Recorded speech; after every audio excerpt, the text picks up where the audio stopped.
வரப்போகிற ஆபத்து தெரியாமல் அமைதியான அந்த கடலில் அந்த யானையும் படகும் சவாரி செஞ்சாங்க. அந்த அமைதி சில நொடிகளில் மாறிடுச்சு.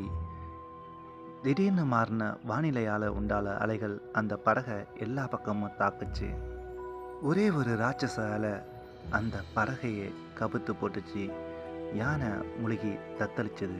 புறா இதுலேருந்து தப்பிக்க போகிறோன்னு அந்த யானை நினச்சப்ப ஒரு நம்பிக்கையாக கிடைச்ச அந்த மரத்துண்டுகளை பிடிச்ச மாதிரியே மிதந்து அது உயிருக்கு போராடிக்கிட்டு இருந்துச்சு. கண் முழிச்சப்ப கரை ஒதுங்கி கிடந்த அந்த யானைக்கு நடந்த எல்லாமே கனவு மாதிரியே இருந்துச்சு.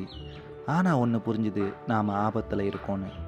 நாம் எந்த இடத்துல இருக்கோன்னு தெரில, இங்கேருந்து எப்படி தப்பிக்க போகிறோன்னு தெரிலன்னு ஒன்றும் புரியாமல் சுற்றிக்கிட்டு இருந்த அந்த யானை கொஞ்ச தூரம் அந்த யானை நடந்து போனதும் அது கண்ணுக்கு ஒரு பழைய குடிசை வீடு தெரிஞ்சுது. அங்கே யாரோ இருக்காங்கன்னு தோணுச்சு.